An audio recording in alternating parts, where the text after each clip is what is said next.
Parole de Dieu quotidienne. Satan tente Job pour la première fois. Son bétail est volé et la calamité frappe ses enfants. La réaction de Job. Job, chapitre 1, versets 20-21.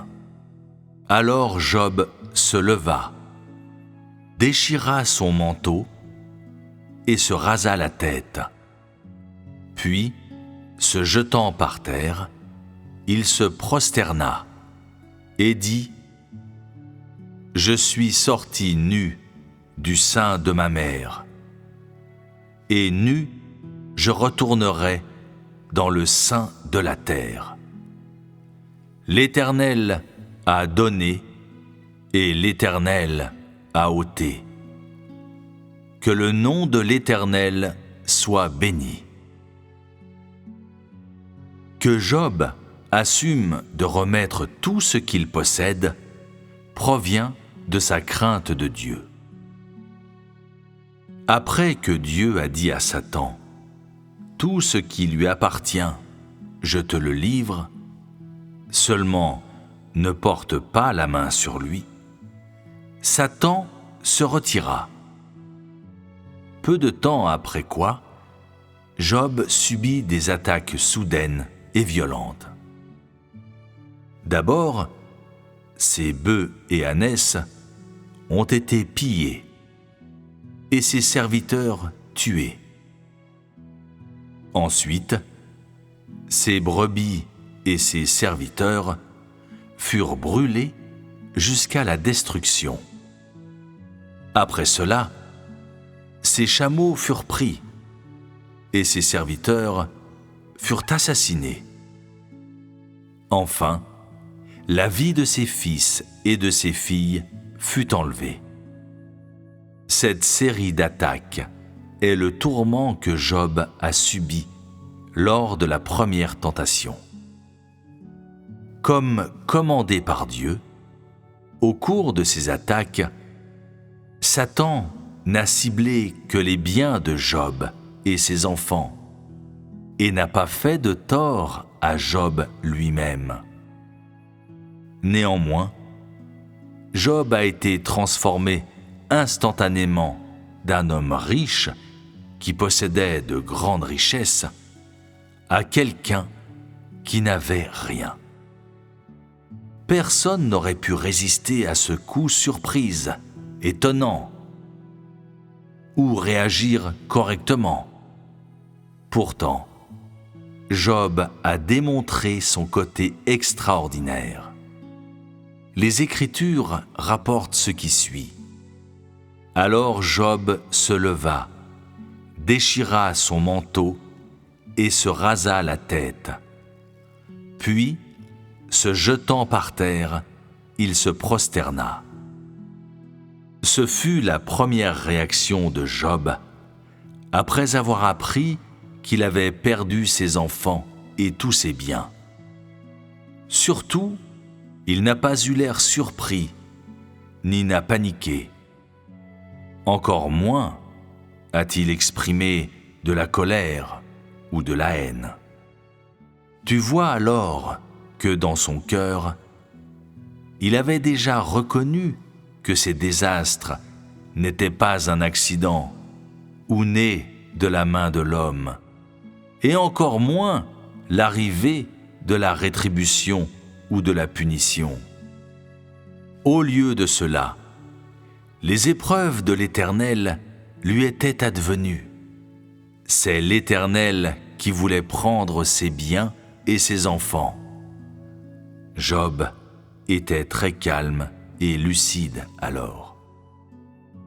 Son humanité intègre et droite lui permettait de prendre rationnellement et naturellement des décisions et de faire des jugements exacts sur les désastres qui s'étaient abattus sur lui, et par conséquent, il se comportait avec un calme inhabituel.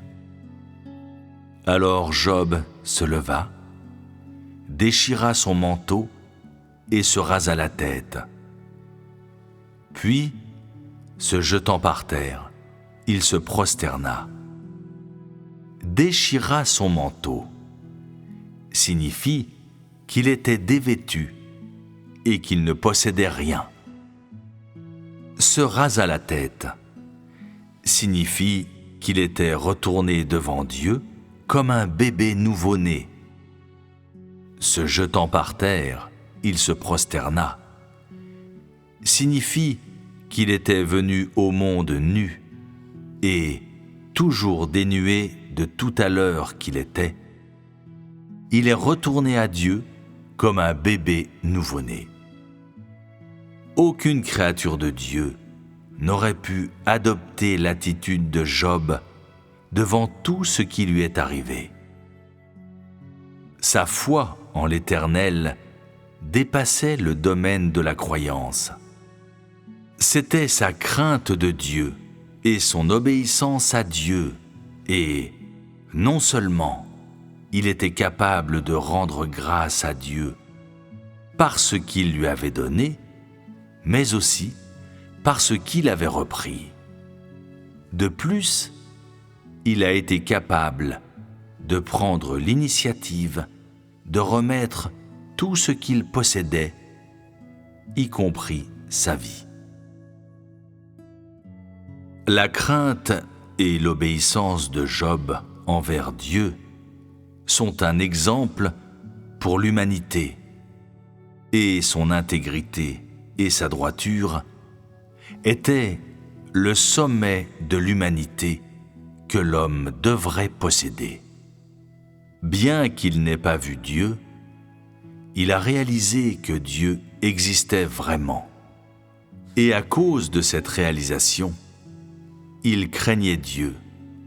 Et à cause de sa crainte de Dieu, il était capable d'obéir à Dieu. Il donna toute liberté à Dieu de prendre tout ce qu'il avait.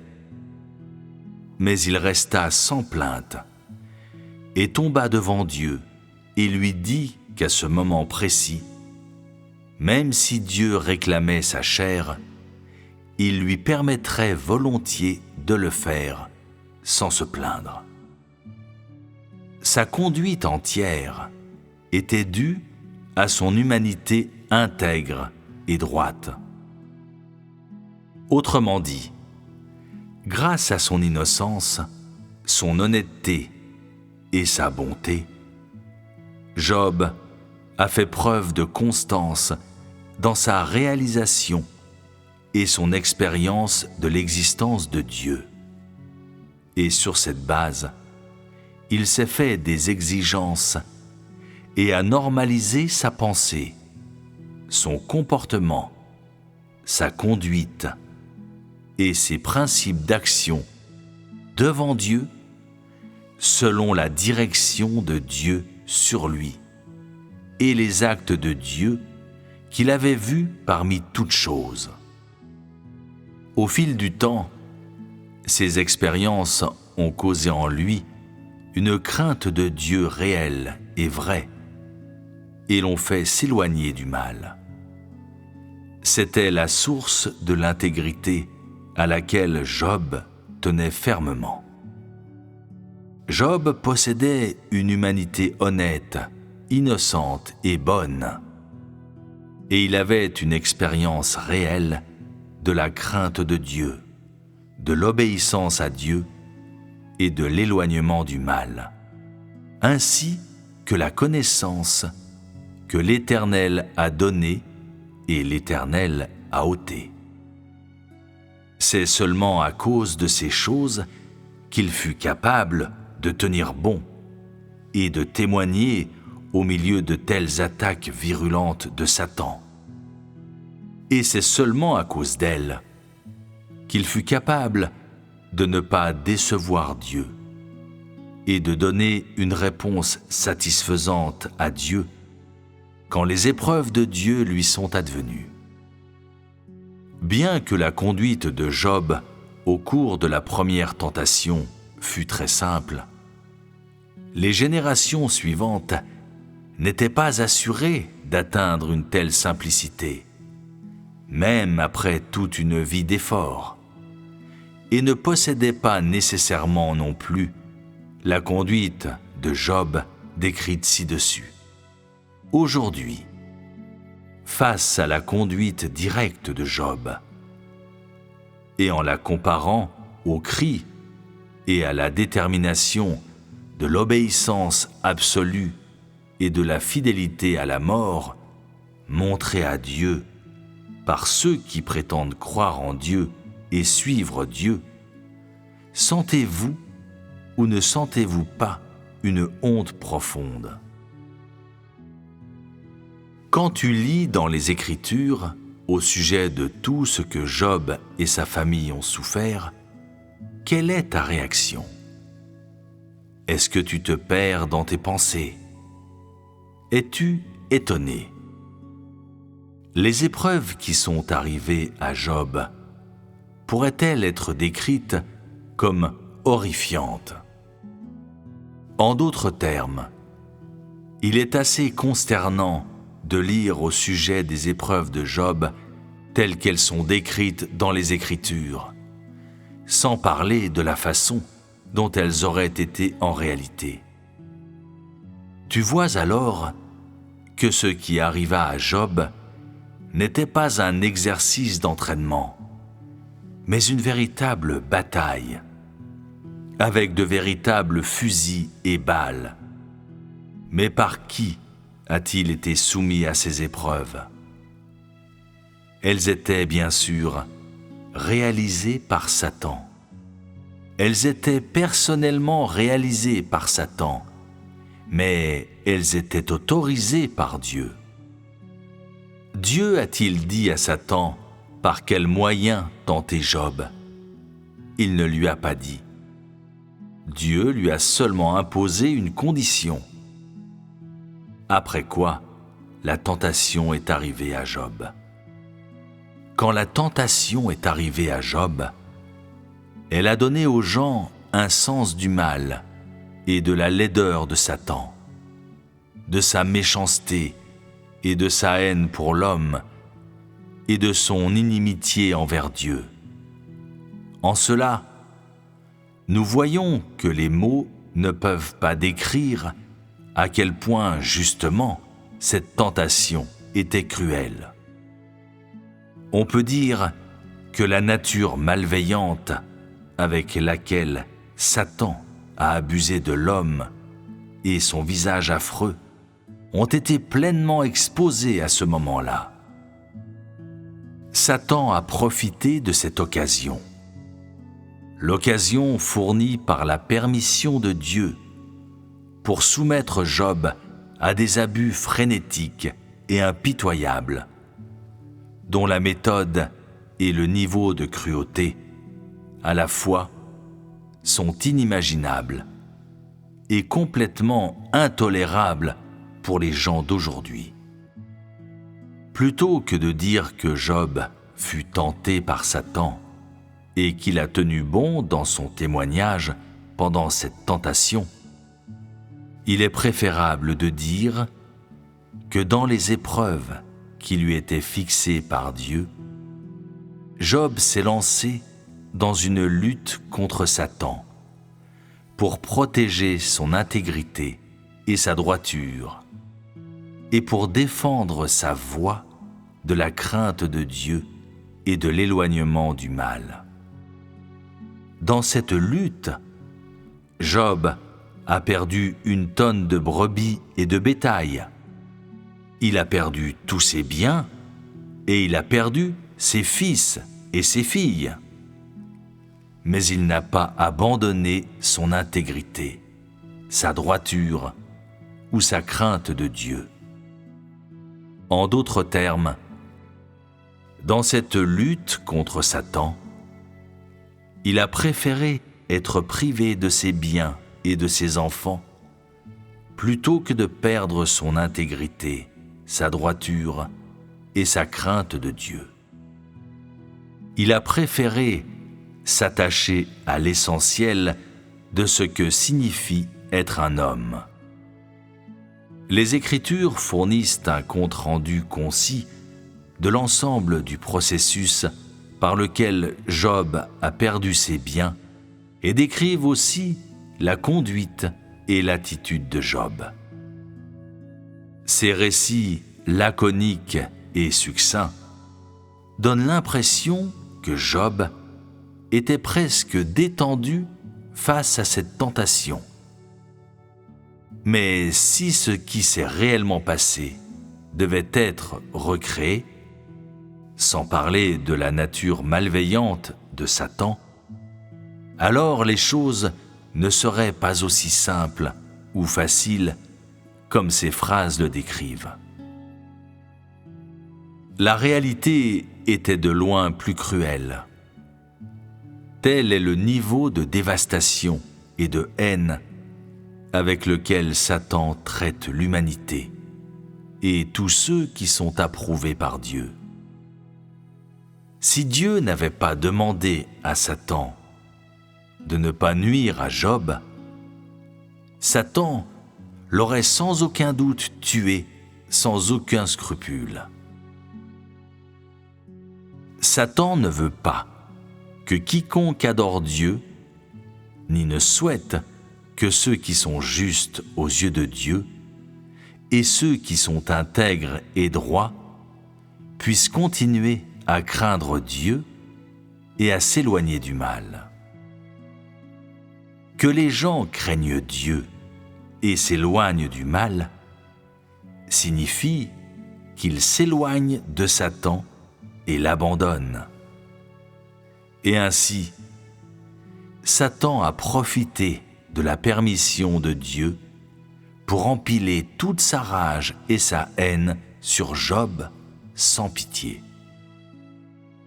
Tu vois alors le grand tourment que Job a souffert, de l'esprit à la chair, du dehors au dedans. Aujourd'hui, nous ne voyons pas comment c'était en ce temps-là, et nous ne pouvons que tirer, à partir des récits de la Bible, un bref aperçu des émotions de Job quand il a été soumis au tourment en ce temps-là.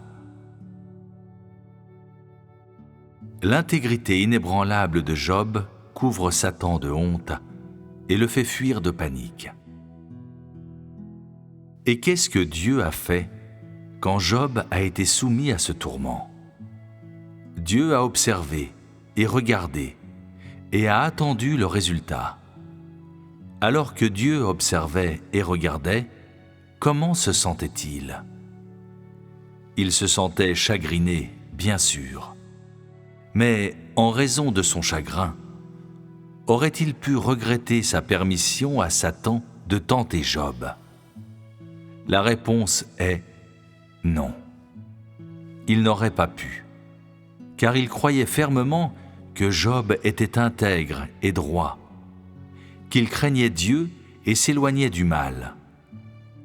Dieu avait simplement donné à Satan l'occasion de vérifier la justice de Job devant Dieu et de révéler sa propre méchanceté et sa répugnance. C'était en outre une occasion pour Job de témoigner de sa justice, de sa crainte de Dieu et de son éloignement du mal devant les gens du monde, devant Satan et même devant ceux qui suivent Dieu.